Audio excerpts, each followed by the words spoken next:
and at St. Peter's, don't you call me, 'cause I can't go. I owe my soul to the company store.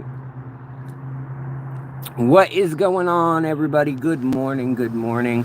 I am fresh dressed like $1,000,000, fresh pressed, ready to duck. However that rap song goes. But how is everybody doing? Sorry, I was posting to social media and saying, guys, I'm going to be doing it this morning rather than this afternoon, because I feel like it. I have a bunch of things I have to do this afternoon, including go do some labs, some blood labs, and sometimes that's a long wait.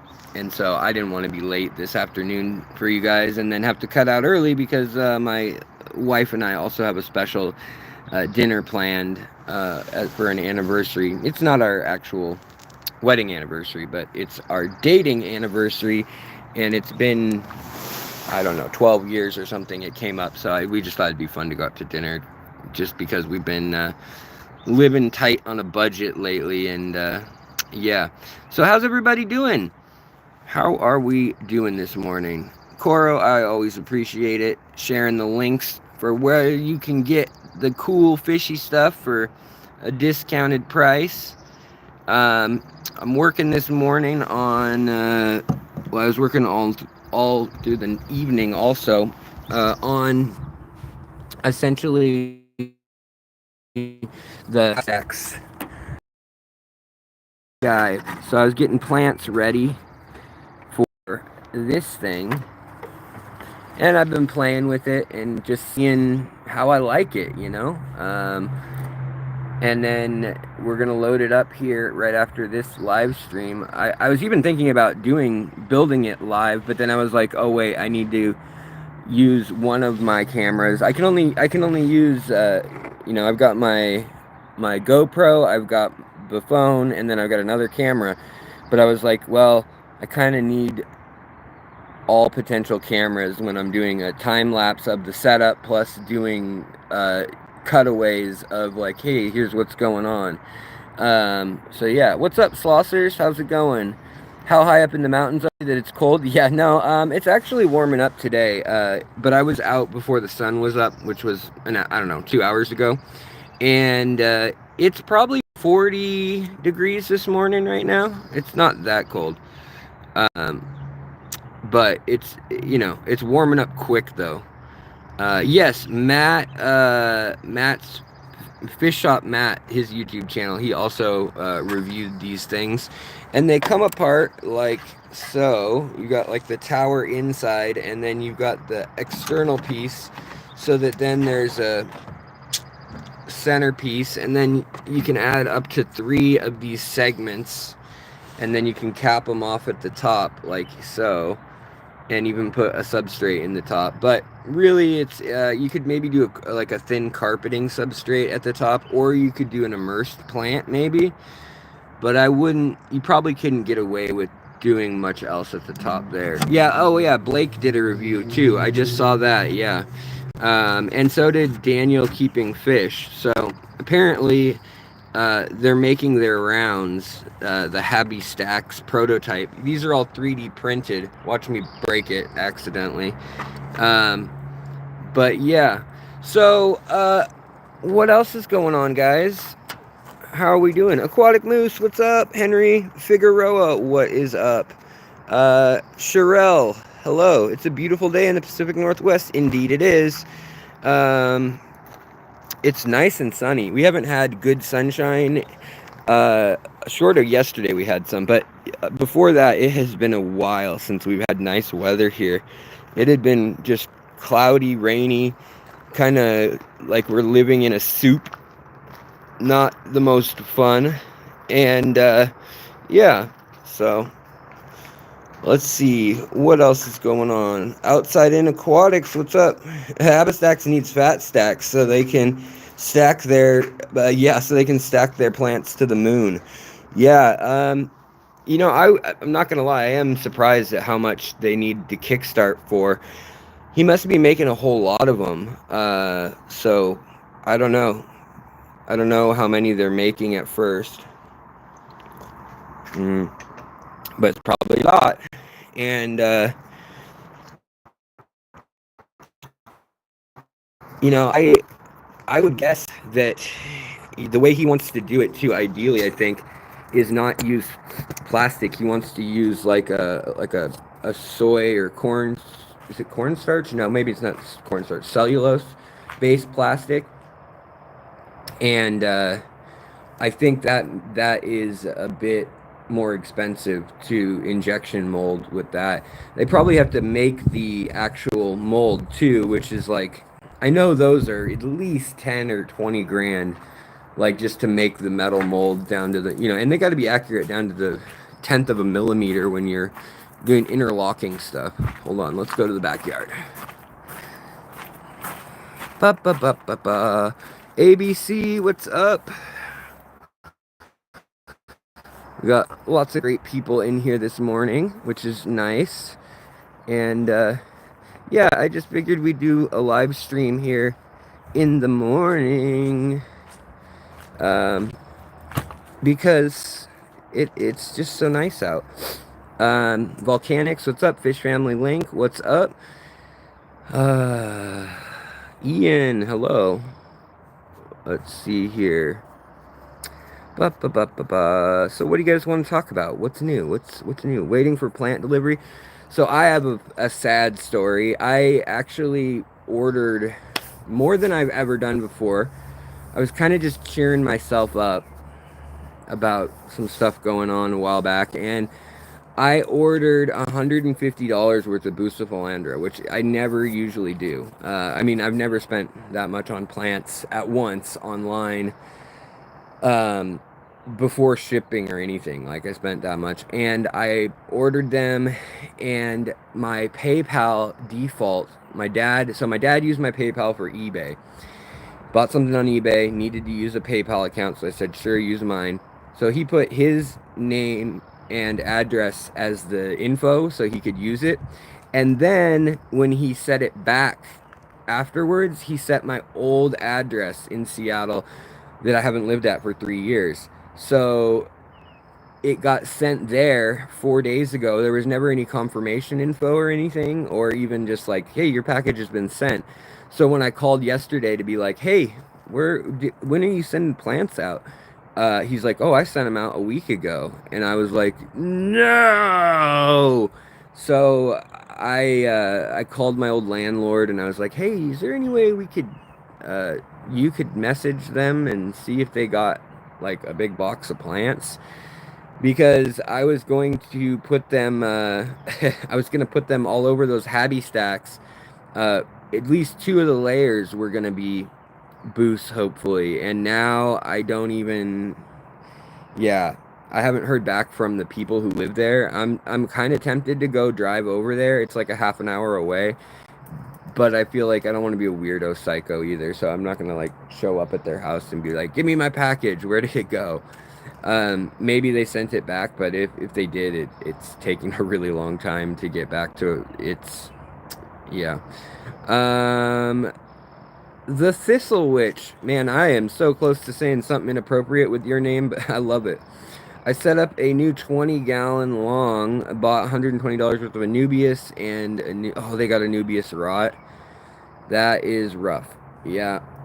A lot of times Anubias melts when you get it home from the store. I've noticed that, like, it's not actual Anubias rot, which also that is an issue too, clearly. But there is an issue with like it turning yellow and just getting really mushy, and then the leaves falling off. Anubias doesn't really transfer to water like a lot of people would hope, because Anubias is a plant that has a waxy cuticle, and when a plant has a waxy cuticle, that means that it's used to getting submerged in water or rained on super, super heavy, and it's also protection for insects and things. But that means that, like, naturally, that plant is already somewhat of an immersed plant. So for it to actually change to the rubbery, oily cuticle that it has underwater when it's fully submerged, it doesn't like necessarily just lose a few leaves. Like sometimes it just totally sheds off the rhizome all the way down to like nubbins that you think would never grow back. And if you mess with them, sometimes they won't grow back, but then they usually will if you just let it be, the rhizome underwater, as long as it didn't dry out or freeze or something like that. Let's see here. First class fish, what's going on? Yeah, CO2 does help grow all those quite a bit. That's one of the few things you can do that does help a lot. Going to the store with your plants in a plastic tub that your tank isn't ready. Any advice? Todd, welcome. And I would say advice, if your tank's not ready, is just make sure that whatever plants you get them in a tub, and then get them on a light cycle with good light, not just the light in the room. Like, put them out in the sunlight or actually under a light for at least 8 to 10 hours of the day. Get them some light, and you can put them in chlorinated water, you can put them in normal water. They generally do a little bit better if it's not chlorinated water, but some people like to soak them in chlorinated water as kind of a way to quarantine them, but I just don't stress it usually. I think usually whatever bacteria and fungi and archaea and stuff is on plants is part of like why I like to get those plants and things, like why I get them and why I want the diversity of what they had on them. It's a good way to get kind of like when you jump start a filter, but you don't not using the filter floss.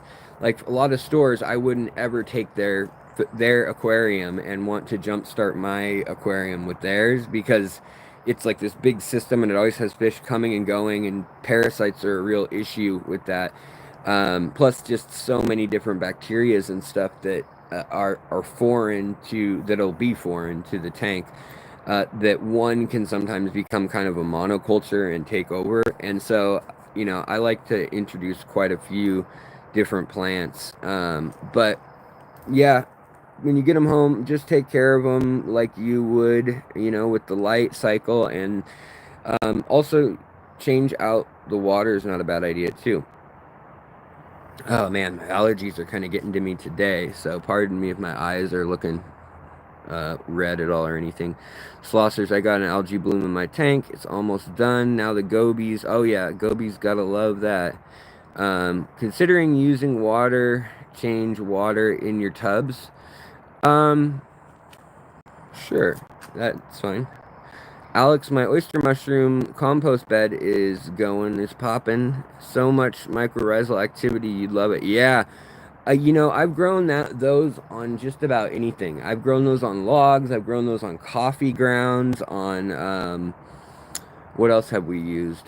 Wood chips. We've done the plug thing where you take a log and you core it out, and then you take the sawdust and water and spores, and you kind of put it in make a slurry out of it, and then funnel the spores with the wood and like the wood pulp and maybe newspaper pulp, and put that back into the hole you drilled in the log, and then put beeswax over it, and then let it rot, let it sit for a year out in the garden or whatever. And man, that works really well. You'll get the whole log to just get inoculated if it's a log that's not already taken over by fungi.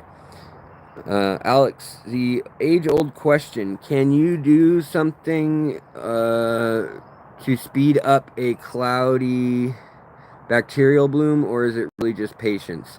Do water changes help or hurt? That's a great question, Moose. There are several different schools of thought on that. A lot of people will say do lots of water changes. That will literally help the bloom you have in the water. So whatever is making it cloudy, obviously you're getting rid of that water, so that will help. However, you need to know what caused the bloom in the first place. If it was a die-off and the bloom is just cloudy water because it's dead cells that are just floating around making a mess, then yeah, water changes are going to be the best way to clear it up.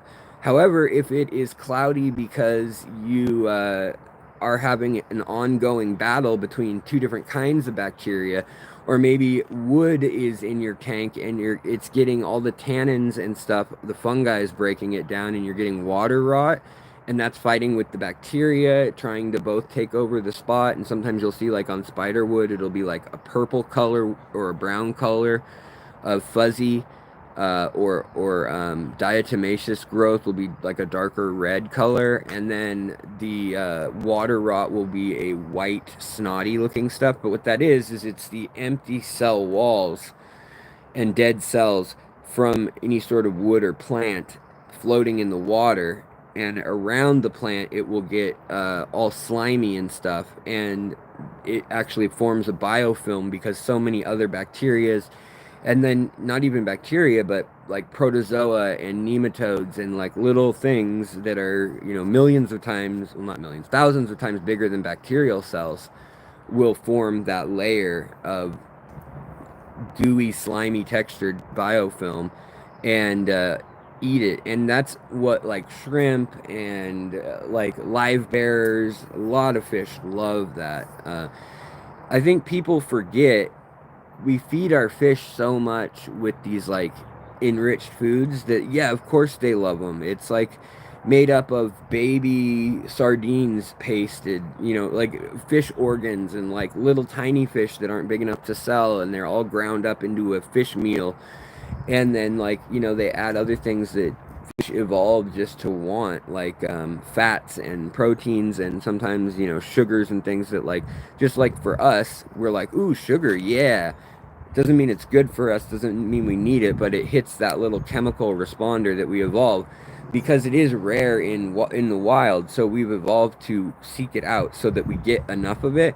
Well, fish have the same thing going on, and we jam pack, phosphates and salts and things like that into the fish food, and they love it. Obviously, that's the whole point of getting your fish to eat it, but a lot of times it's got a lot more of those things to the point where if you offer them their natural diet, they're like, no, I'd rather have the flake food. And they'll even wait sometimes like days until they're really hungry to actually go back to eating the things they should eat. And so a lot of people will tell me like, Alex, my for instance, paradise fish or gouramis, they're not eating the mosquitoes I put mosquito larvae in, or even like guppies or white cloud minnows. They're not eating the mosquito larva, and that is like alarming to think that like their favorite thing in the world in the wild, they're like, no, I don't want any of that.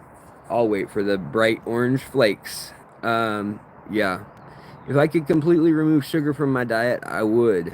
Yeah, I mean, I don't know if I would. I'm pretty addicted to it. I do love my sugar. All right, let's see here. Volcanics, what's up? I need an algae bloom. My autos would probably prefer that over broccoli. Yeah, autos are a fickle fish. They definitely do like their biofilm, and they're one of the few that I think actually stick to liking biofilm over whatever it is you're trying to offer them usually. Like there's some wafers that have spirulina and stuff that sometimes they like and they get used to more, but generally speaking, they'll still clean plants and glass and wood and stuff all through their domesticated life in the aquarium. Let's see here. Trying to figure out why I'm going through RO membranes every 3 months. Ooh, yeah, that's rough, Nirvana Aquatics. That is rough. Do you have a lot of like, what is your main, I mean, is that in those tannin tanks where like you've got, I mean, are you putting water into them? And then I'm just trying to think like well, I guess it'd probably be your city or municipal tap water that is pulling things out that's causing so much, huh? But you're probably mixing up a lot of RO, I would guess, right, for those tanks. Catching fish in a bow front. Yeah, that can be a challenge for sure.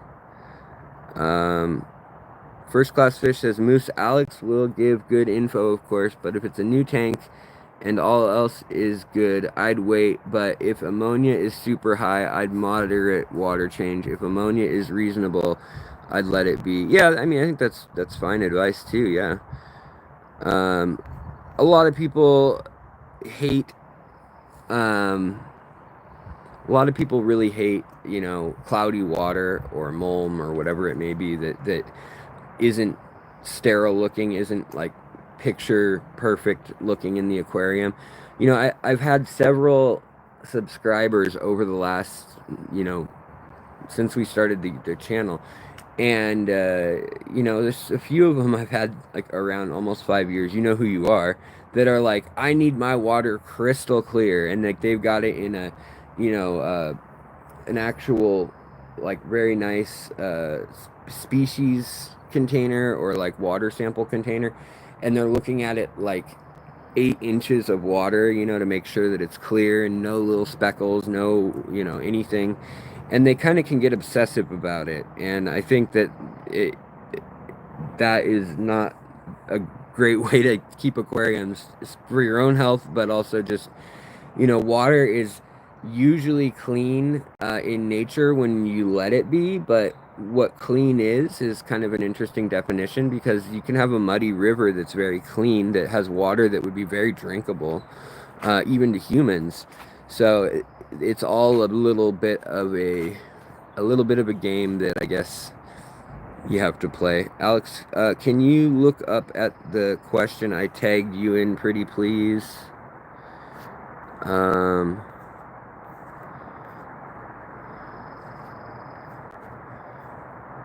do, do, do, do. Hey, Pile, what's up, man? I don't know what question that is that I missed. Hold on, I'm gonna go all the way down to where we're at now. I want to make sure I didn't miss anything. Or, well, I probably did. I probably am gonna miss a few things because I'm just coming down to where we're all caught up together. Um, but that way, me talking to you right now, it's not like pointless. So that if I say, send me that question again, which I'm gonna say, unless I already answered it. But yeah, I'm not sure. Let's see. Schlosser's fruit has a natural fructose, so it breaks down differently. Sucrose, fructose, glucose, maltose, lactose. Lactose are all sugar types to break down. Yep. I like to start tissue cultures that way. The one seemingly impossible to break apart without ruining it. Oh, starting tissue cultures immersed? Yeah, I mean, there's some out there like Pink Panther that really you shouldn't even do unless you're going to do it that way. The Logonandras, I've felt that way.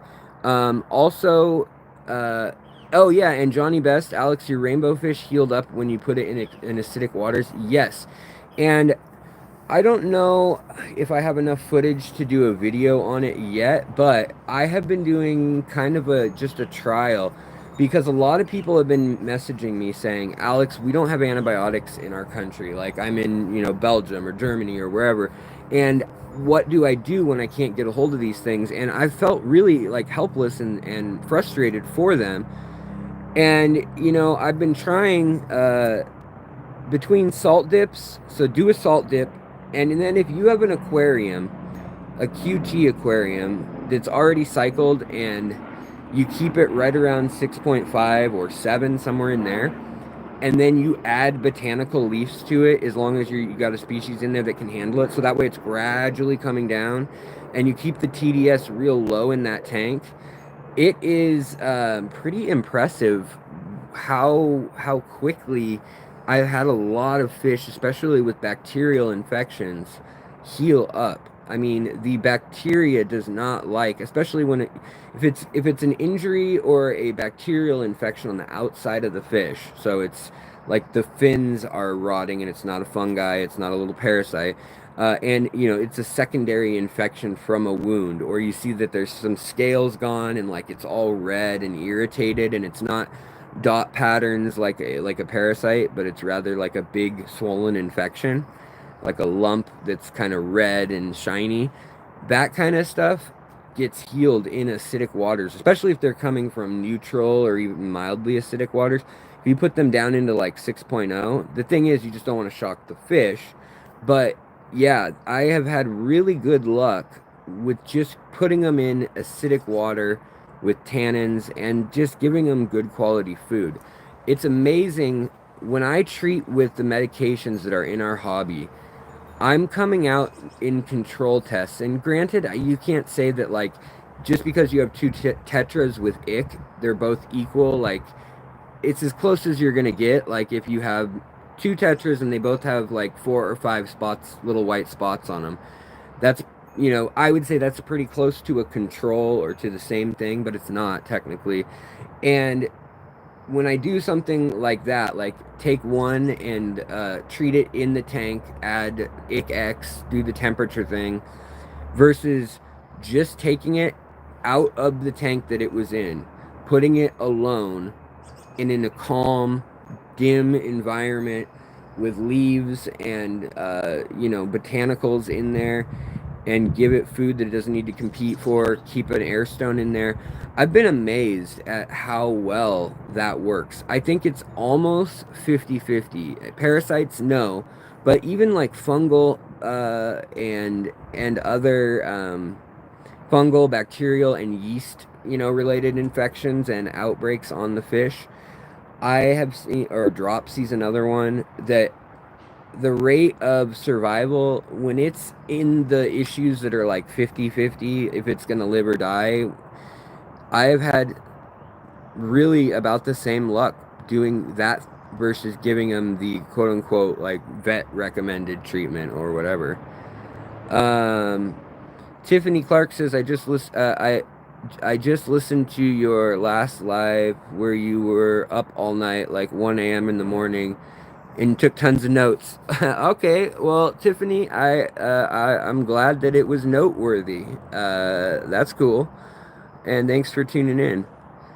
Let's see here. Alex, what is it called when beta scales look like a pine? Yeah, dropsy. Um, uh, Marison and catappa leaves to treat. Yeah, I mean, dropsy can be from a number of things. It's generally from poor water quality, which can manifest as bacterial or fungal infections. It can also be that there are parasites that normally that fish would be like, I'm chilling, I can handle a few worms or a few this or that.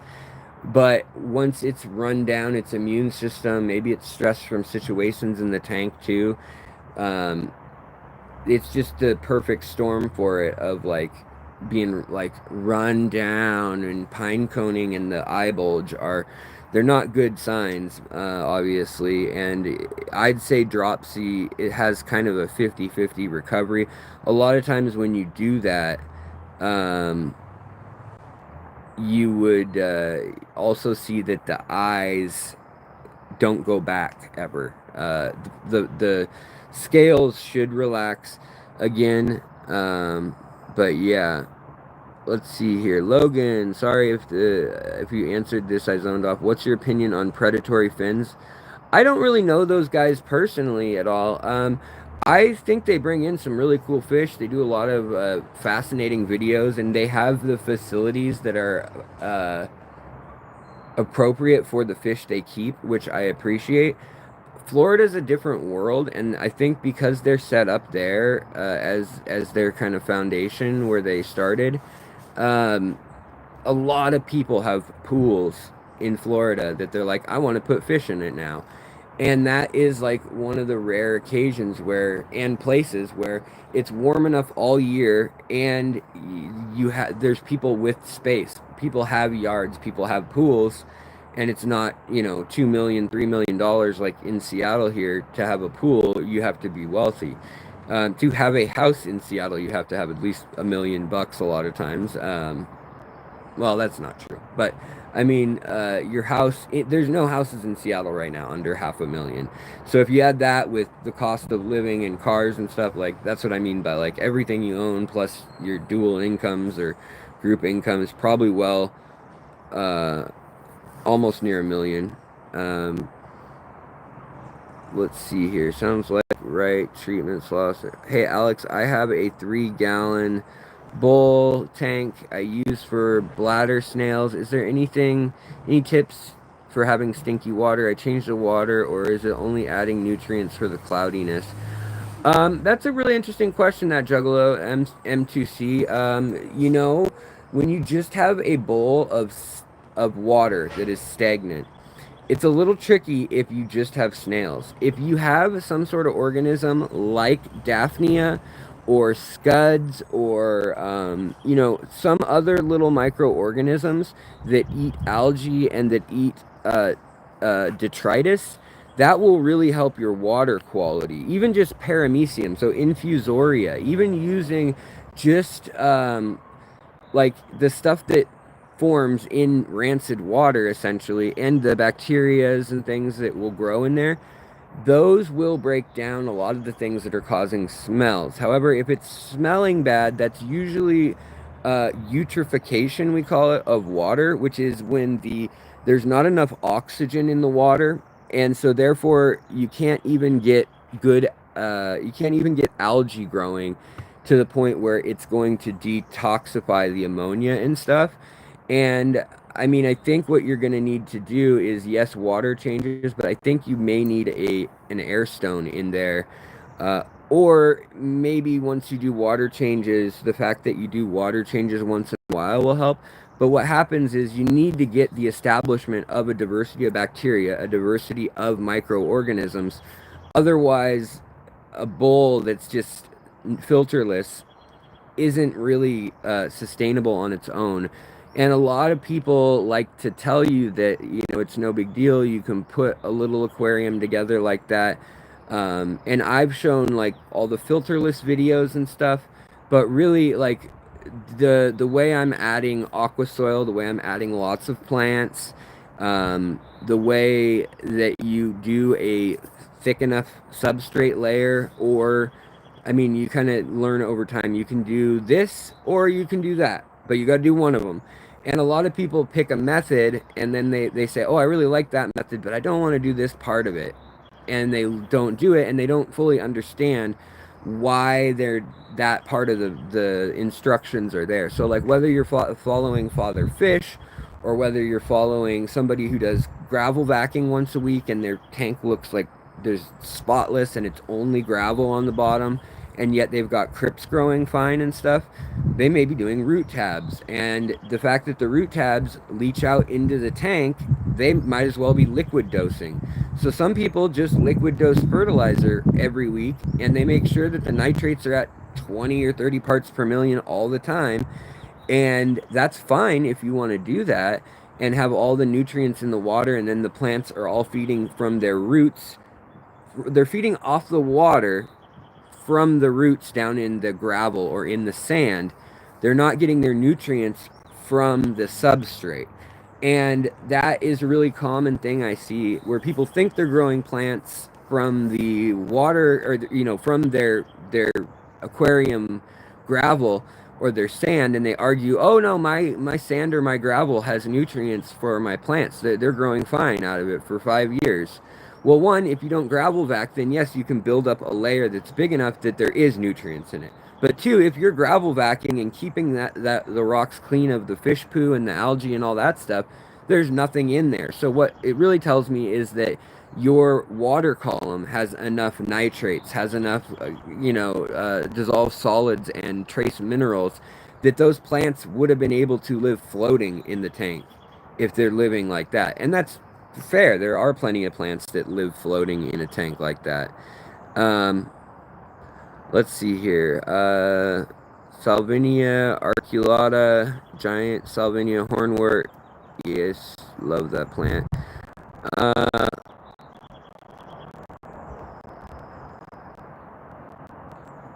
let's see here.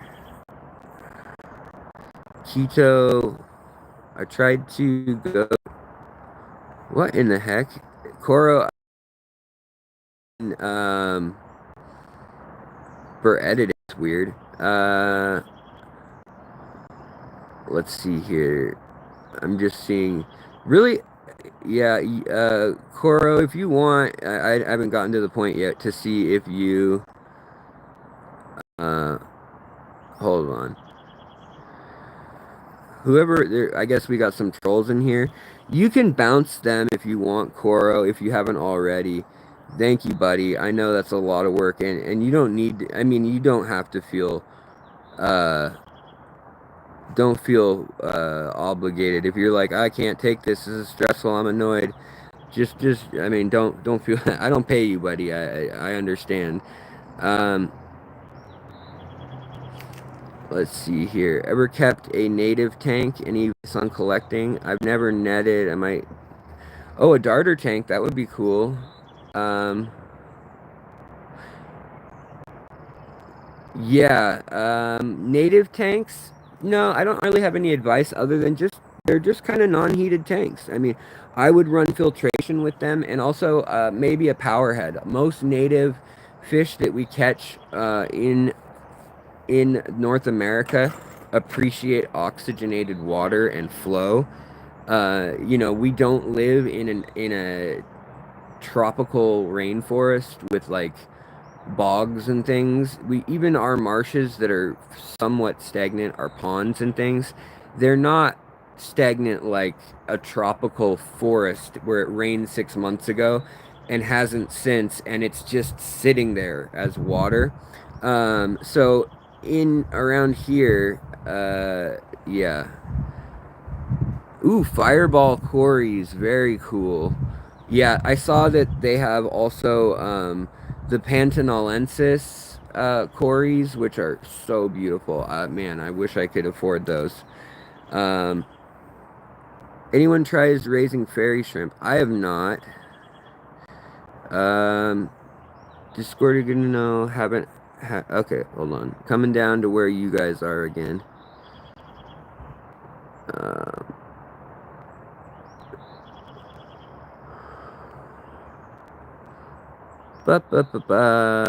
Monia should hatch. Apartment comp.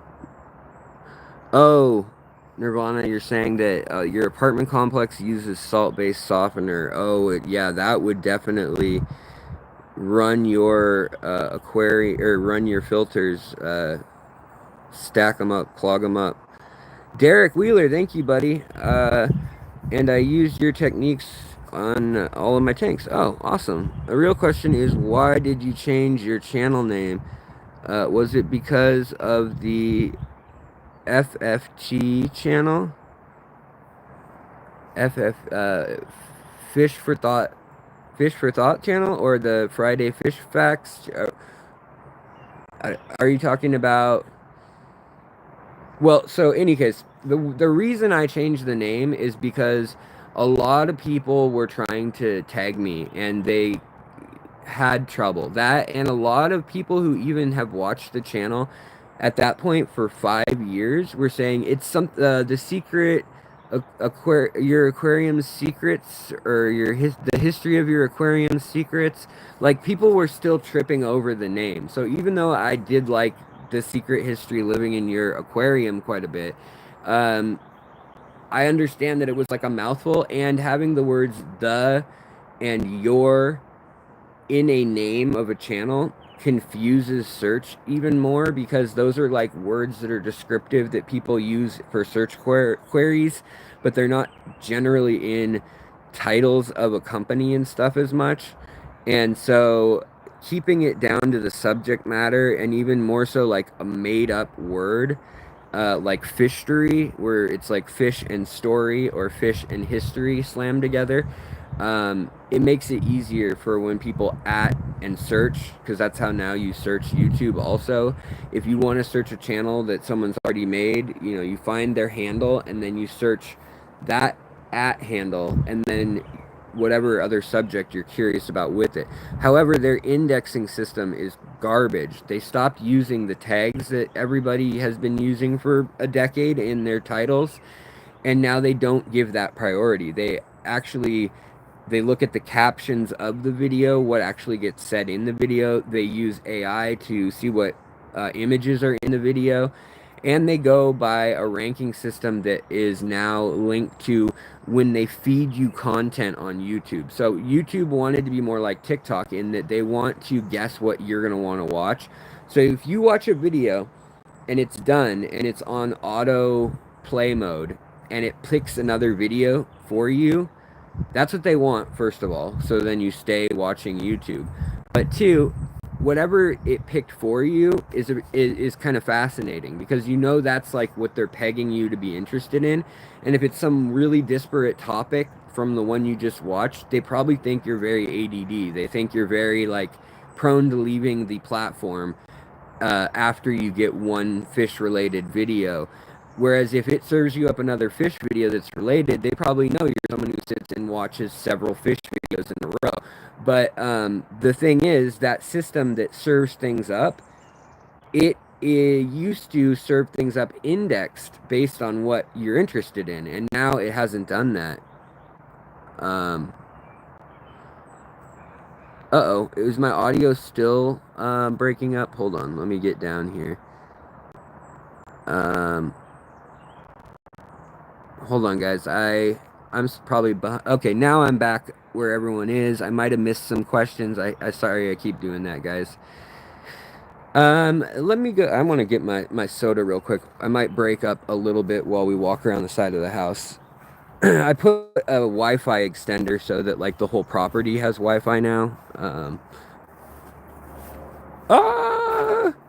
I lost you. I nearly lost you there, and it's taken off somewhere. I nearly lost you there. All right. Should we be, let's go right next to my flowers. My flowers, my kitchen, the internet, all of it's right here. So hopefully signal will be nice and good here. Also, we got the morning sun peeking around, kind of.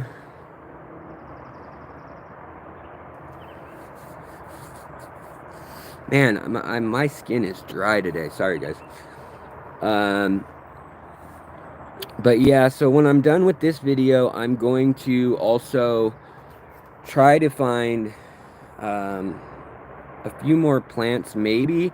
But I want to get that video up for the guy, David, who came up with the Habby Stacks idea, and get it up by today, because he's got 14 days left to make his money on Kickstarter. And the idea is that if you're interested in buying it, you can get it cheaper than it will be to the public in theory. But you know, if that's the case, I'm a little bit worried how expensive it's going to be. The thing is, it does include shipping, so I think it's like around 50 bucks to get the basic model of the unit, which to me seems a little steep. Like if I were gonna set that price point based on like what I think others would pay, not necessarily what it's worth to me, I think $19.99 for this system is probably like what most Americans are thinking in their head. And that, you know, in Europe and Asia, you might be able to get more. But that's honestly, like, unless he can make it for like $2 to $3 a piece, I don't know if he'll make that much money on it. Like, but it is a really cool idea. So I hope that it works. I hope that the money end of things work out. Yeah, $19.99 to $29.99, maybe $24.99. Or if it came with more options to buy like another section for $9, or another like, what I think is he should have a system for the back wall that just has pockets. So different tank sizes, just have it slip over the rim and fit there, and then have basically a living wall ready for the back of the aquarium. If he did that in combination with the towers, you could make such a killer looking setup. And you could do it in long panels, so that, you know, most tanks are however wide, so you might want to do like 6-inch panels or 8-inch panels, and then that way they could go, and each one could have maybe 2 pockets every couple inches, and then maybe like a little piping of plastic for like moss or other things that you could snap onto. Yeah.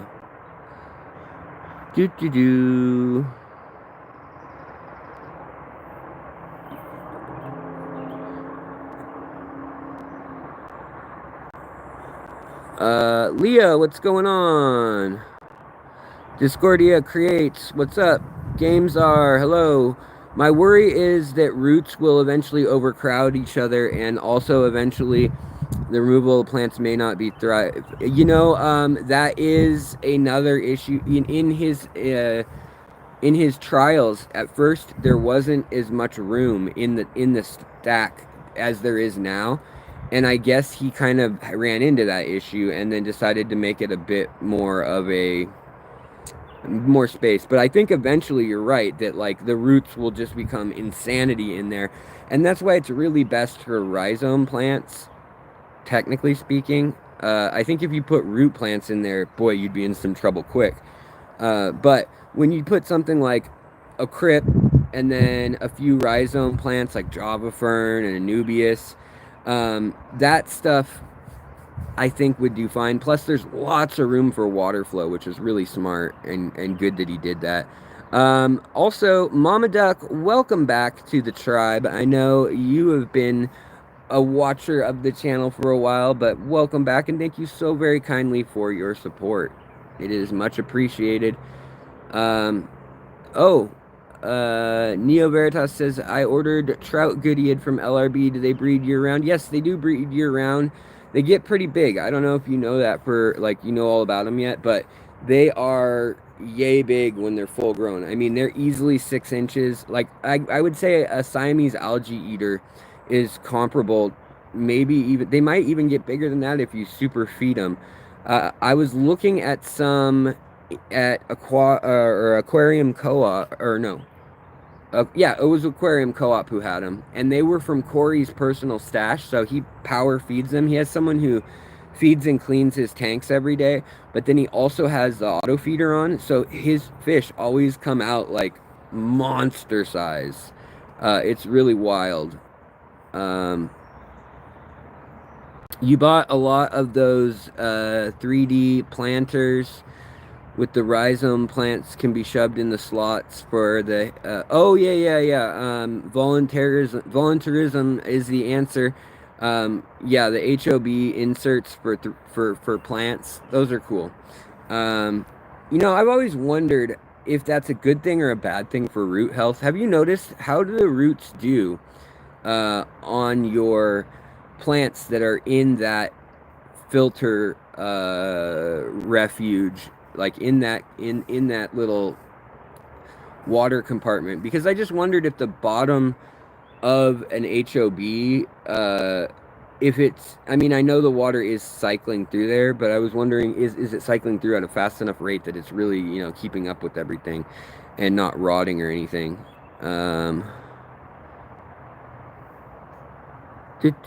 Someone want to come clean my tanks every single day, right, Kat? I would love that. Don't forget to hit the like button. Yeah, thanks, Henry. I appreciate that too. Hello, Dean.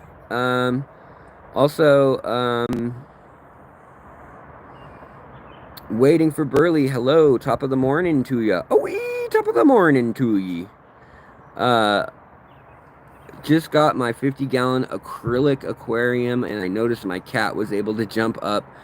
There might have fixed the cat can jump into the aquarium, huh? Watch out.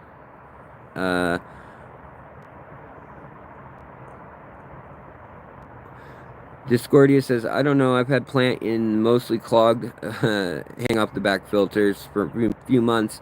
It was a vine, though growing very well. Yeah, mine have always been in kind of clogged up filters, to be frank.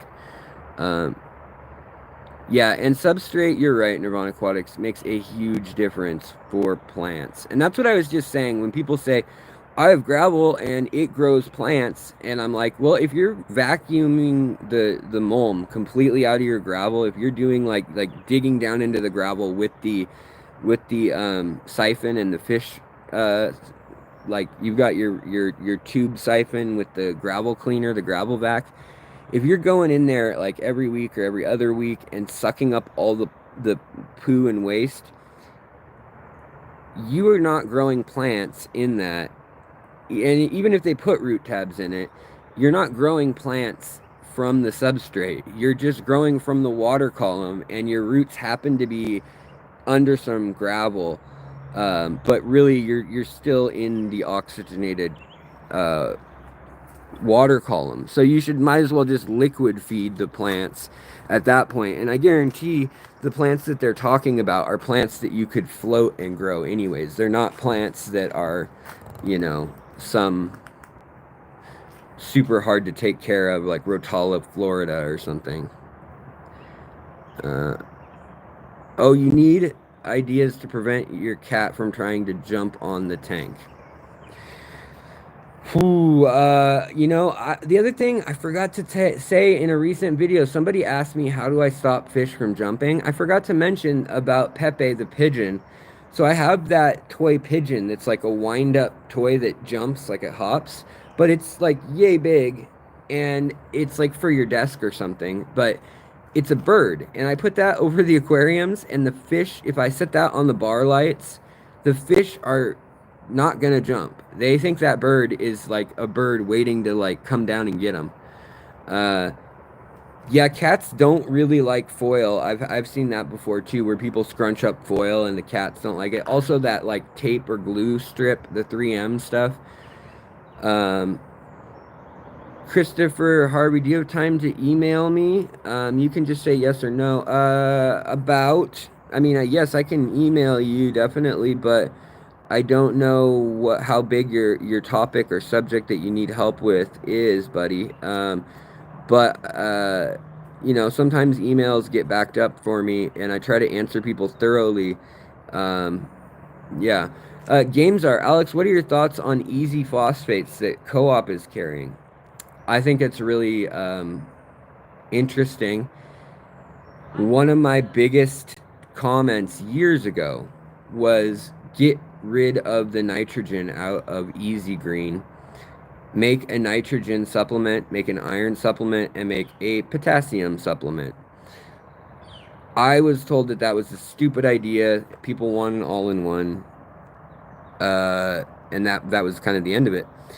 But then I worked with Jason of Redfish Bluefish, and we were working on putting something together with the people who make Easy Green, the formula, which is Nylock, Colin, NA Aquatics, Colin Griss, and we had come up with it, and Jason was ready to, like, he paid to formulate it and stuff. We came up with an anti separation agent that emulsified the potassium, because potassium's hard to load into your fertilizer. You can only put so much potassium into any dissolved form before it's not so useful, and it like falls out of solution, as they call it, and ends up like powder on the bottom and not consistent. So honestly, fertilizers are almost always better as a powder mix that you then emulsify in a bucket or, vase or bowl or whatever, and then put into your aquarium. But yeah, I mean, some people may need phosphates. I don't think it's a super. If you had, the ironic part about it coming from Aquarium Co-op is like the people who are going to have phosphate problems in their aquarium are the people who never feed flake food. Like they're only feeding live food, and they're keeping an acidic water tank. I have an hour-long deep dive into everything you could want to know about the phosphate cycle and phosphates in your aquarium, and the fact that like phosphates are the limiting factor in many, many ecosystems because uh, like in the Amazon, there's not enough phosphates naturally, other than the ones that come as dust from the Sahara every year with the monsoon season. So every year there's giant sandstorms in the Sahara that cause thunderstorms. Well, long story short, the sand is so fine that it causes moisture to adhere to it. It is called a nucleation particle. So every raindrop in the world has at least a few molecules of sand or silt or dust or whatever you want to call it, something that is a nucleation point that the water started collecting around, and then the water gets more and more and more because water is a polar molecule, and then that turns into hail or ice, and it starts to fall out of the atmosphere because the wind isn't keeping it aloft because it's gotten, well, ironically not denser. It's gotten actually lighter, but it falls. So anyhow, water falls as it's frozen, and then updrafts push it back up, and but as it falls, it melts again. So then the updraft pushes the water back up, and that up and down is what causes lightning. That's what charges. That's like rubbing a balloon, kind of like think of all those raindrops and particles in the cloud as balloons that you're rubbing on the carpet, and them moving up and down through the cloud is like rubbing a balloon on a carpet, and then you use the balloon and it's all charged with static electricity. That's what happens with raindrops and ice crystals, and then they discharge out of the cloud and turn into lightning that hits idiots like me. um, so it's kind of wild, but believe it or not, the lightning storms, thunderstorms that happen off the coast of Africa every year, those are what end up giving the moisture push and the energy push for the development of hurricanes out in the Atlantic Ocean. So every year, the hurricane season can be forecasted like a month or two ahead of time by how much activity is going on with the sandstorms in the Sahara that then trigger the thunderstorms in off the coast, because there's also a whole thing that happens with the mountains and the dry land and then the wet ocean and it being hot near the equator.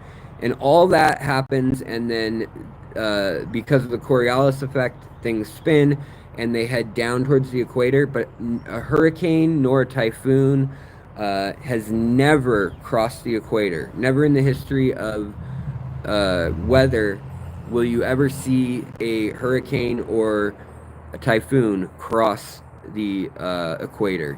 It just doesn't happen. Instead, they come close to it and they spin off. But they spin off, and in the case of the Congo, in the case of Southeast Asia and India, all of these places are where we get so many of our fish. And when it spins off, in the case of the Amazon, the phosphates, so many of those dust particles are in the clouds that are making these thunderstorms that, ironically or by chance, by the amazing luck of the universe, by God, whatever it is, lightning is one of the only things in the known world that can also take nitrogen from the atmosphere and turn it into organic forms of nitrates. So it can take nitrogen and split it, and then it recombines with oxygen or hydrogen, and it is then a form that falls to earth and plants can use. So now you've got the nitrogen and the phosphates in the clouds that rain over the Amazon. So the fact that the dirt in the Amazon, the soil and the water and everything, has almost no nutritional value because it rains so much, every year it rains. Get this. So if you calculate all the phosphates and all the nitrates that the Amazon rainforest needs plant-wise for what exists naturally as the rainforest, it is that much that falls in rain every year from the Sahara. It is 99% of what it needs annually. And it's because they've evolved together. That system of that weather pattern is what has allowed the Amazon to exist. And every year, all but 1% that is needed, it gets used up by the Amazon. And then anything that's left over, that other 1%, does go out into the ocean. But will burying a banana peel in the substrate help your potassium? Not really. So that's such a trace amount of potassium. Also, bananas aren't the best source of potassium. There are a lot better sources of potassium. But yeah, like literally one squirt of a potassium extract, like for your aquarium, a fertilizer or a nutrient, is going to equal like hundreds of bananas. It's such trace amounts, unfortunately.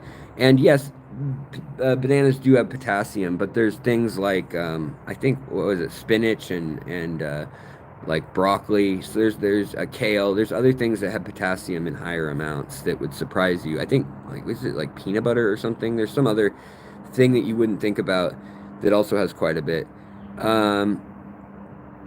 All right, let's see here. Alex, no filter aquarium is wait. Alex, a no filter aquarium, is it an anaerobic bacteria filtered? Some of them are, some of them aren't.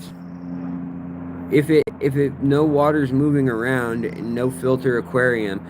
So also when I was thinking about the person who mentioned the 3-gallon aquarium earlier in the stream and how it smelled bad, it's also because they're just putting snails in there. Now snails, for their weight, make a lot of waste. They poop a lot, and they eat poop, and then they poop it out again. They eat plants like that are dying, and in the case that they're desperate, they'll eat live plants, and they eat algae, and they eat biofilm. And then they secrete that high protein content or lipid content slime that they use as like a biofilm that like a slug or a snail on land also secretes. And that then gets eaten, generally, the protein out of it, by paramecium or some single cell like amoeba-like organism that grows a little bit in water and can make your water cloudy. In fact, it is the actual snail slime, if you're trying to grow paramecium, that will help like ensure that for sure you get some. If you put broccoli in a cup and you let it sit for a week, just a piece of boiled broccoli or a piece of boiled cabbage or a piece of you name it, like boil a vegetable, throw it in a cup, put it in the windowsill, and you let it sit there for a week, cover it with saran wrap or whatever, and there's going to be like a thin film on the top, and then there's going to be like a whitish, milky, slimy, gross layer, may even be fuzzy. That is the bacteria working, and then the paramecium will start coming in. But if you add a snail, it will inoculate that whole mix with paramecium quickly, and the paramecium will take over quicker than the bacteria generally. Jerry, what's going on? Welcome. Evergreen Psyche, what's going on? And also, Jesus, what's going on?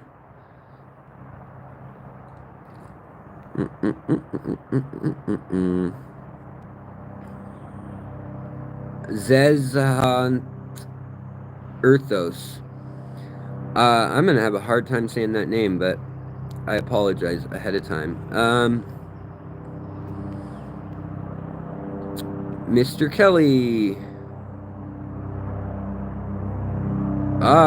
Mr. Kelly was mentioning from earlier, crossing over into the equator would cause the hurricane or typhoon to unwind, and the electrical charge would cause it to spin off in the opposite direction, losing all of its energy.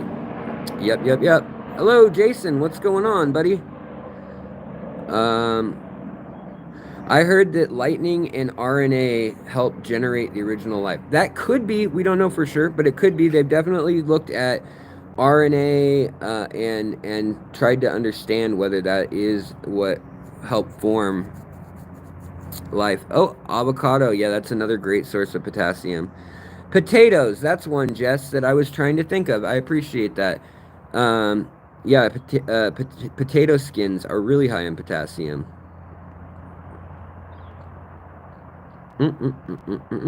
Vinoski, what's up, dude?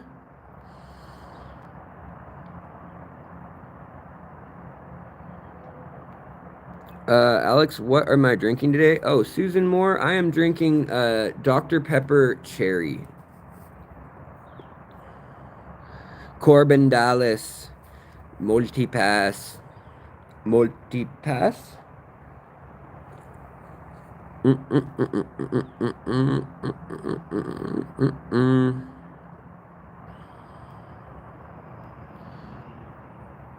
Would a LED light melt the top of an acrylic aquarium? All depends on the power in the light and what sort of heat sink it has built in. But yeah, Aziz, light. Thank you, Aziz.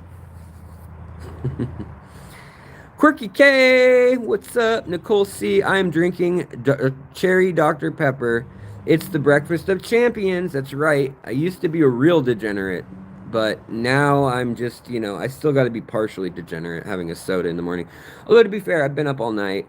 My role lately has been take a nap around 9 or 10 a.m. till about 1 or 2, wake up, and then do it again. No, and then do my thing for the day, and then maybe around 9 p.m.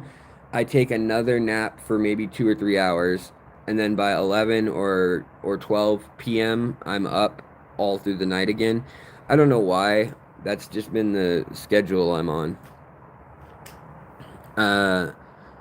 But after this stream, like I was saying, I need to get the video done for the guy doing the Habby Stacks. Yes, it is called polyphasic or what's the other word? Diphasic or something. Yes, Mr. Kelly, hormone imbalance is the number one reason for sleep issues. Yeah, I don't produce testosterone, progesterone, estrogen, that stuff. Hardly produce it at all. Ever since my lightning strike, my head injury, my pituitary gland, it shows up as almost no activity in brain scans, and I'm so lucky that my brain stem, like that it isn't, that I'm not dead. But it managed to somehow damage my pituitary as well as some of my central nervous system stuff. So the very like reptilian part of your brain. And that's unfortunately why also my wife and I have not been able to have kids the last 6 years since the lightning strike. Before that, we had a kid, and unfortunately, she had a miscarriage very late into the pregnancy, and above all days, it happened on Mother's Day. But yeah, it was really, it was really tough, and it's been hard trying to, I've been trying to think that, Harrison, I'll shout you out. What's up, Harrison? Welcome, buddy. Thanks, guys. You don't need to say sorry or anything. I know that is what I'd say too, probably, but, it's just life, if you want to hear the full story, if anybody's like, what, you got hit by lightning, I have a video on it that's kind of like the full rundown from maybe a year ago or 6 months ago, and nothing's really changed since then. But my teeth, my back surgery, some of my nervous system issues, all of that kind of stems back to that injury. And it's a very odd injury in that you get hit, you're burned, you might wake up, and even with the head injury part, you've got a concussion and you're like up walking and talking, and they think you're okay. Well, lightning, what it does is it burns the myelin sheaths off your brain cells. So the way nerves communicate with potassium and chlorine and sodium channels, they send these little electron signals because they never actually touch. They just send energy across, and it's like on, off, negative, positive. And you've got basically insulation, almost like a fiber optic cable, which is called your myelin sheath. And when you get Alzheimer's or Parkinson's, it's a problem in the degeneration of the myelin sheath. Well, when you get electrocuted or if you get burned and survive it, very oftentimes you lose the myelin sheaths to some degree, and then they have to grow back. And that takes a little while for them to grow back. But when they grow back, it's unpredictable. If your brain started establishing new routes for those signals, it can rewire it forever. So while I had the head injury, a day or two after the lightning strike, I thought like, okay, well, this isn't so bad. I'm okay. I can talk and everything. 2 weeks after the lightning strike, I had a tremor and I couldn't write at all with my right hand anymore. It took over a year to fully get back that use of everything and like work on that. And that lightning strike was 2017. Is that it? Wait, 2018? 2018, sorry. It happened in June. And yeah, it can regrow volcanics, but it takes a big toll on the body. Yeah. And Mama Duck, what'd you say? Instant MS. Yeah, I know. It is, yeah, very similar to multiple sclerosis. Yeah. So I have a lot of sympathy for anybody with that because I went through that, and I was actually still trying to make videos for a good chunk of that.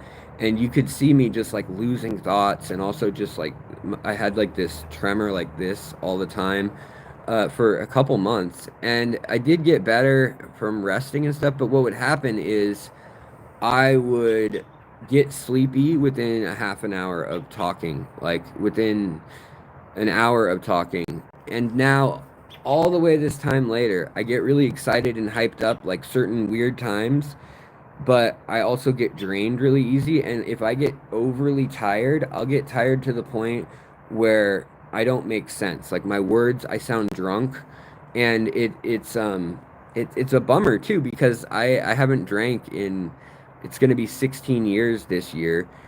I haven't drank that long. I quit that long ago, and yet you get this like tired, kind of slurred thing when you have the it's also a side effect of traumatic brain injuries. Um, and before the lightning strike, I'd had a number of bad concussions, also just one from BMX bike riding, one from getting my jaw broken and getting stomped out during a fight when I was a teenager.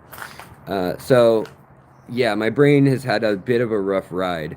Um, yeah, Mama Duck says, I can relate. It's like you're stuck in the mud. Yeah, I'm sorry that you have to deal with that. That's a bummer. Quirky K says, I'm a disabled fish keeper too, so it's hard to give up. Uh, but then found the channel. Oh, well, that's awesome. I'm glad you're here. You know, people don't understand a lot of times that like the reason why I keep fish the way I do. Yes, it's interesting, but the way I used to keep fish, where I was doing tons of water changes and the filtration and all that, I needed to find something where I could use less strength and time to be keeping fish. And ironically, I was not able to work an 8 hour day anymore. I never filed for disability or anything because I've always done graphic design and tattooing. And so I've always had that to kind of fall back on, luckily.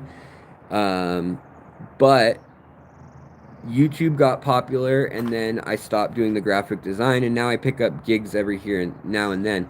And actually, this month, I don't want to like go off topic too much, but this month, the channel has slowed down so much in view wise, and I don't know what it is. Something clearly shifted like 2 months ago with the algorithm stuff, where you can just see the drop. I mean, and then there's a step drop too, but there was a definite like cut in half the amount of videos being watched. And I never know what does it, and it's always so frustrating.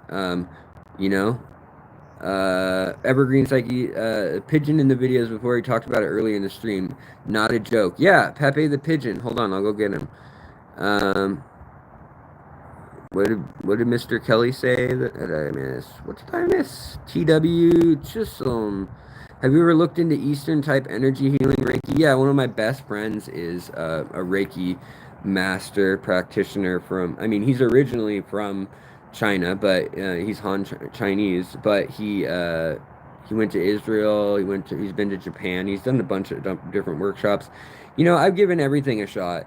I'm more of a traditional Western medicine kind of guy for the most part. I think that a lot of indigenous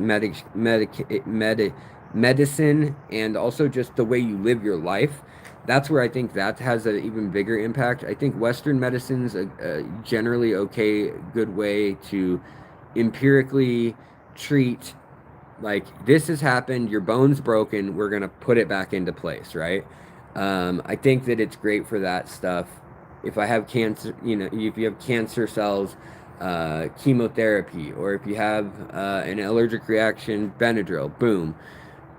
And I think that's generally more effective because all of that is taking essentially alternative medicine. At some point, it was alternative, and saying, like, can we take willow bark and take the part of it that helps fevers and swelling? And could we just take it out of the willow bark and just give it to you pure? And they're like, sure, it's salicylic acid, it's aspirin. So, alternative medicine, unfortunately, is a term that means it's not really medicine because it's not alternative if it works. You know what I mean? That term is unfortunate in that, yes, alternative medicine in theory you would think is the stuff that science can't explain or maybe it hasn't looked into yet. But if it's alternative medicine and it works effectively and they demonstrate that, then it's no longer alternative. It's just plain old medicine. And it may be that it's eating better, for instance, cutting out sugar, things like that. That is all, things that they're evidence based medicine that sometimes we don't look at like medicine. But I have tried a lot of different things. Um, Zez Hunt. How do I want to say your name right? Zez Hunt Urtos. Is that how you say it, or is it a Zez, or is it really a Zez noise, or is it a like a ching chi chant, like a Mexican or a Chinese Z or X would be? Just curious how it works. Um, Jess says there is some endogenous NMDA antagonists that can encourage neurotrophic growth. Creatine, vitamin C. Yeah, cheap options. I think 5-HTP is also another one that might help in the serotonin and dopamine part of that. Um,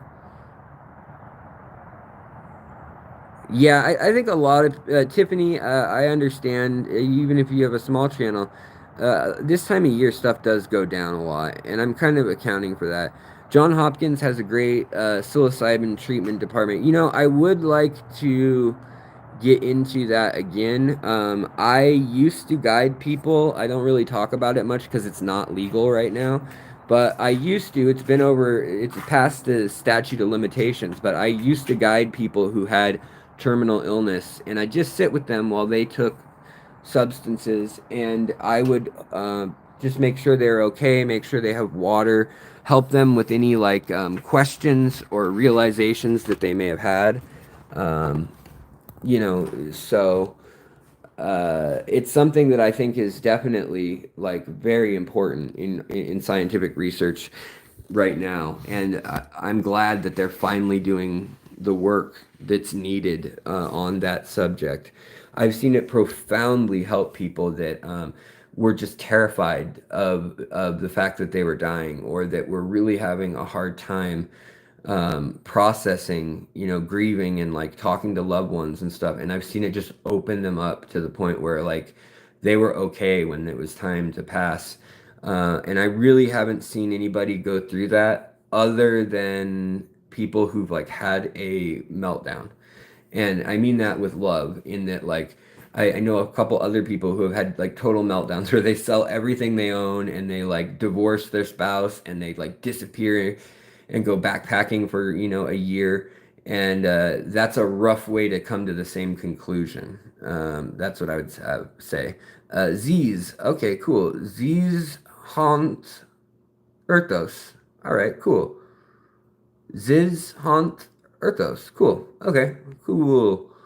Discordia, what's up? 3G, what's up? Yeah, guys, hit that like button, pretty please. I know it's out of the chat, but yeah. Um, Jason says yes, 5-HTP. Yeah. That's one we used to take when I was like in college. We used to take a whole bunch of that one. Although like nootropic stuff. Please, please don't risk it, Discordia. I have oh, yeah, yeah. That's another thing to say though, is yeah, I don't encourage the use of those substances. I mean, to anybody, it's your own choice if you want to use them. But especially if you have a history of, schizophrenia, or paranoid schizophrenia, or bipolar, even like borderline personality, like all sorts of different things, and any sort of severe depression. They are finding that some of it can unlock it, but it can make it worse too. It's nothing to toy around with. It's a very serious thing, and you should definitely seek out an actual doctor that will work with you. I don't have a Discord channel. I always get asked that so you must be rather new to the channel, so welcome. We have been working on that thought, and I actually have an email list of a couple of people who are going to help me. I was sketching out what we should do for the Discord. I've been kind of dragging my feet, slash also just not knowing where to start.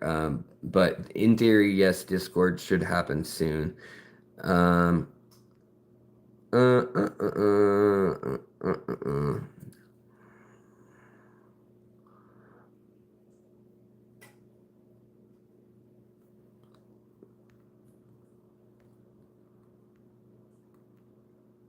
Yeah, Tiffany, I've definitely seen people misuse those sort of things and lose their mind. I've also seen people lose their mind for no reason. But I think those things have been known to exacerbate it. Same with K, yeah, same with Special K. Um, all things in moderation, including sugar. Yep, yep, yep, yep. Um, yeah, we have a Facebook group, so that's why I was kind of hesitant at first to do a Discord. That, and I read some stuff about Discord as a company that I was kind of like, their whole plan is to like steal all your info, like because YouTube and Google, and then Facebook and TikTok, basically those companies, and then there's another one or two, have like a monopoly on selling all your personal data, knowing who you are, knowing what you like to shop for, knowing where you go, where your locations are, and oh, Apple, that's the other one too. And Discord is really a way to collect all of that. That is their financial plan on Discord, is not necessarily to sell you Discord subscribers or anything like that. It's their idea as a company was, okay, we're gonna mine data and then sell the data. Asya, hello. Been missing you all. You've been in SoCal. Cool. Gnarly. Hello. Welcome. Oh, Ute Reservation. Yeah, yeah. Yes, that is very true, Mama Duck. Most indigenous medicines that I know about are also like coming from an anthropology standpoint. Big, big emphasis, they are not mind altering. You're totally correct. Even in Native American society, people will mention, oh, peyote. Actually, I shouldn't say these things because I know this stream is going to get demonetized and no one will watch it. No one will get to see it. They demonetized yesterday morning's stream, and I have no idea why. But they'll have merit to demonetize it if I talk about anything explicitly this morning. We might have already gotten ourselves in trouble. But not that it has anything to do with fish. But I did do a video on indigenous people and the words they use for the plants and animals that they live around, and what that context tells us about those plants and animals. A lot of times it'll say like the fish that cures Lyme, or not Lyme, scurvy. Like, oh, that would be a good thing to know, that that's what the native people called that fish, or the fish that that spawns in the mountains. That's like, these indigenous names oftentimes, it may sound like Ushnook Nicknock to us, or like blah blah blah. But in reality, if we know where the name came from and what it means in their language, what we called it, that stuff can tell us a lot in certain cases. Sometimes it doesn't have anything to do with reality or anything important. Sometimes it's just red fish or fish with a red tail. or sometimes it's nothing. It's just named after Uncle Bob or whatever. But it is very important, and same with medicines and healing plants and things. What's interesting though is that people think, like in the Native American church and in all these other groups, that they think that Native American shamans were using these mind altering, whether it was mushroom stuff or whether it was something else. And I already have strikes against the channel for talking about that, so I guess I'll be careful.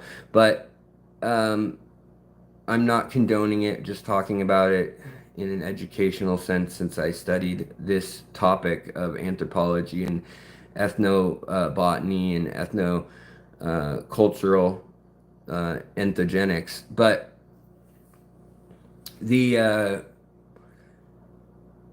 the majority of them saw those things as kind of cheating. Now, South American tribes, they're different. They use a lot of plants that happen to have the DMT in it, and the vines and things that are MEOI inhibitors that mix, 5 MEOI DIPT and 5 MA DIPT and DMT and things like that. Um, and it makes a very, very intense thing. And there is even one tribe in Peru where they like give the little kids some of it every single day, and they like grind it up, and they have a thing, and they pack their noses with the dust of the plants that have it. But that being said, most of the North American tribes, likely the Vikings, even the myth of the Berserker, yeah, it may have something to do with the fly agarix fungi, but it's likely not a full on. It wasn't some sort of full on um, mind altering type thing. It was more for stamina and reduction of pain and dulling other senses that would be problematic and increasing senses that are useful. But yeah, a lot of people think that like, oh, I'm being so Native American, or I'm gonna go down to wherever and try to do this ceremony with the shaman. And it's like in reality, a lot of times those things were reserved for like extreme situations. The Native American church, people don't realize, was formed in the 1860s and was a reaction to the thought that like the earth has fallen apart. Our people have all died. Like over 98% of Native Americans were dead at that point from disease and war and famine and everything else. And who was left was like, we tried our native ways. We tried adapting to the Christians under the Spanish and under the French and English, and then that didn't work. We still got in fights. We still got killed. We still, had famine and drought and other things. And so then they said, by the 1830s or so, in all the way to the height of it in the 1860s, that in the southeast and in the Great Plains up to the Great Basin and Washington State and Idaho. That whole area, all these different religions from Shakerism, which is like a Christianity and an Indian Native American religion combined. Um, there were a lot of religions that popped up, but that is where the Peyote Church and all that stuff came to be. It is not some ancient tradition that was common. Now there are depictions of it and things going way back, but most of that is pre. It's very very old, which is interesting. Let's see here. Yeah, all the companies steal your info. They're just quiet about it. Yes, exactly. Can algae grow with no light? No, algae cannot grow with no light, but it can grow with very low light. It can grow with the amount of light you could read a book by. That's how much light um, your filamentous and your diatomaceous algae need to grow. So you can see how they can take over. What's up, Bear JJ?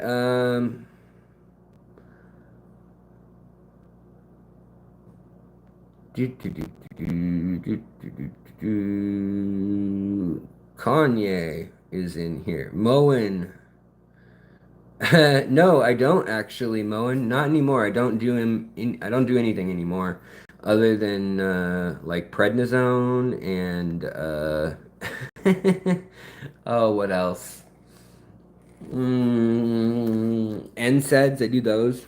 When I had surgery on my spine for 3 days, I had a nice IV.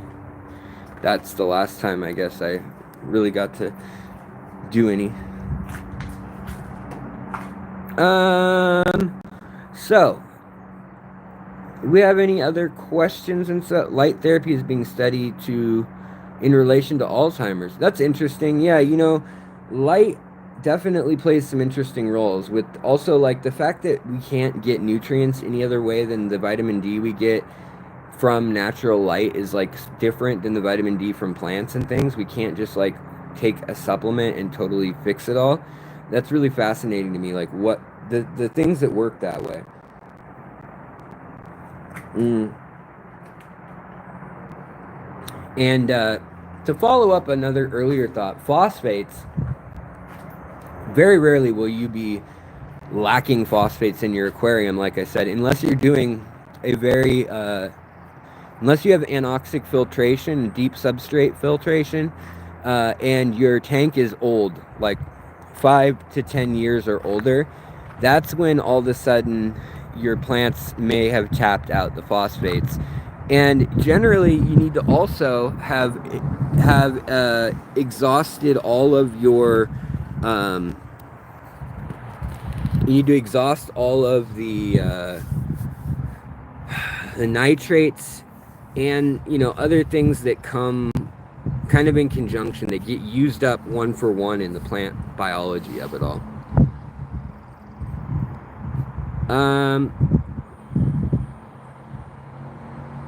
Oh yeah, float tanks. I do want to try that too. I've never actually done that.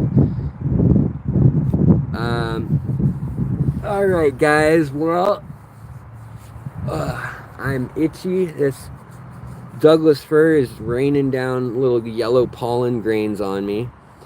I need to put the Habby Stacks together, and I feel like I've shouted them out enough this morning that if you guys want to check out those modular ways to aquascape, you want to back their project, go to the Kickstarter, look up Habby Stacks, Habby Stacks, not the letter E, but HABISTAX, not CKS. Yeah, check them out. Decide if you want to back them. Also, if you could hit the like button on the way out, I would appreciate it. Oh, so greatly. What? Say what? Chat just like stopped. Oh, here we go. Yeah, has anybody ever thought about that pollen is actually the gametes of plants? So it's literally plants trying to reproduce, like within the flower, get like a flower gets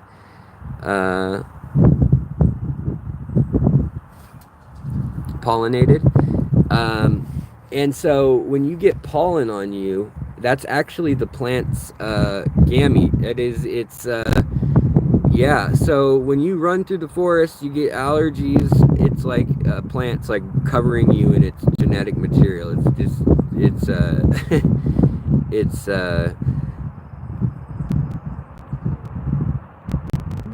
Why can't I? I'm starting to lose the words, guys, so I should probably just quit. My Oscars rip out all the plants. What kind of grass do you recommend? I like dwarf hair grass, but like you said, if you got Oscars, they may rip all that stuff out. So I would say Cypress Self-Fairy, or maybe like Val, like the jungle Val and things, might have a little bit deeper root structure that can withstand some of that. We'll see. Yes, Matt in the UK is using the stacks too. Exactly. And I'm next up. He kind of did a concerted effort. The maker of the Habby Stacks, he kind of gave him to a different YouTuber to come out every 5 or 6 days, ideally. So that's why I want to get it done for him. Well, I hope to have it done yesterday, but of course, things never go exactly to plan. Hay fever is non-consensual. Thank you. Non-consensual is the word I was trying to think of. Pile Aquatics, thanks for keeping me entertained during my drive. You have about 2 hours to go. Oh boy, 2 hours to go. Well, I'll tell you one more thing. Wait, the only difference between human blood and chlorophyll is Magnesium ion swapped out for iron. Oh, yeah, yeah, yeah. It is fascinating.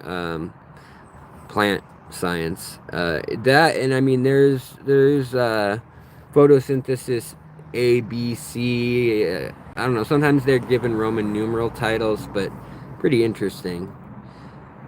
3 dots at the top. Click them. And the flies are biting like crazy. Oh no.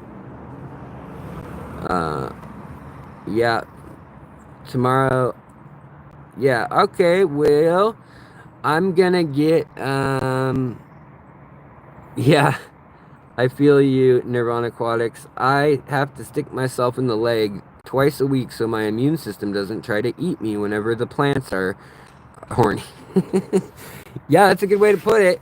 I have that cross reactivity also with, like if you have an allergy to, say, stone fruits, it may not be that you're really allergic to stone fruits. It may be that you're allergic to, like cherry or alder or poplar. And they have proteins that are so similar that when you get that pollen in your nose and it docks with that protein, your body thinks it's the same thing, but it's not. It's just very similar. Um, all right, guys. Well, we've been all over the map today. I appreciate all of you. And again, welcome new members. All of you who are members, you guys keep the lights on too, especially in these lean months where, all the views, where YouTube decides it's just not going to show people stuff anymore. And I do appreciate it. Dennis says, what are your plans visiting during Findig? Are you coming to San Jose or East Bay? I have no plans with San Jose or anything yet. My only plan so far is Friday I get into town and get to the hotel and everything. We don't get in till I think like 7:30 at night. And then my wife is gonna come, which she has not come to any of the events I've gone where I've flown out of state and stuff. So I'm excited that she's coming. But then Ivan Mikolji is in from Venezuela, and so Ivan and I have a big announcement to make there at the talk about our nonprofit and stuff, and fundraising auction and all that. But my plan when I'm there, I got to get ready and stuff for my speech. On Saturday, it's at, I think, I want to say like noon, 11 or noon. And then on Sunday, there's the auction and talk that Ivan and I are giving together. But so then we're going to be there. Ivan's going to be there the exact same time too. So then we have all of Monday free, essentially. And then we're both there on Tuesday until like noonish.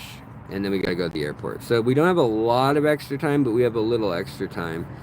But basically Saturday and Sunday are all taken up because of the events. And then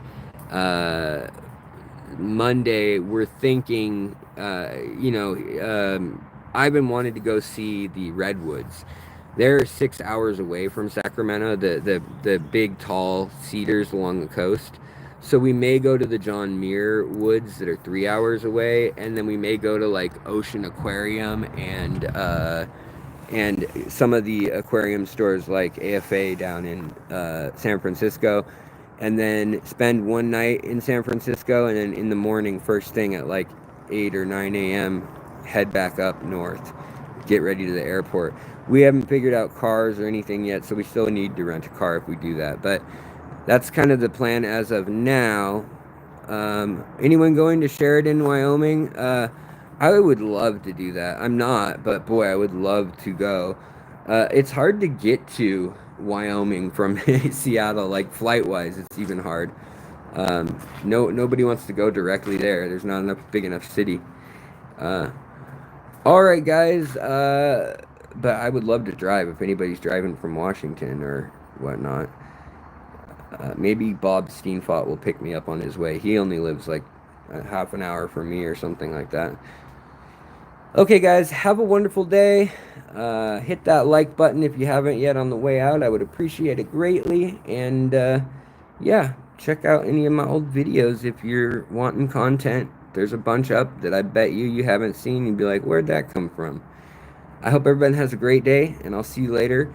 Either later tonight or tomorrow, the Habby Stacks video will be out, and you can see what I think of them. I have some thoughts that I'm reserving until I play with it a little more. But have a great day, everybody, and thanks for hanging out with me. I'll talk to you later. Bye.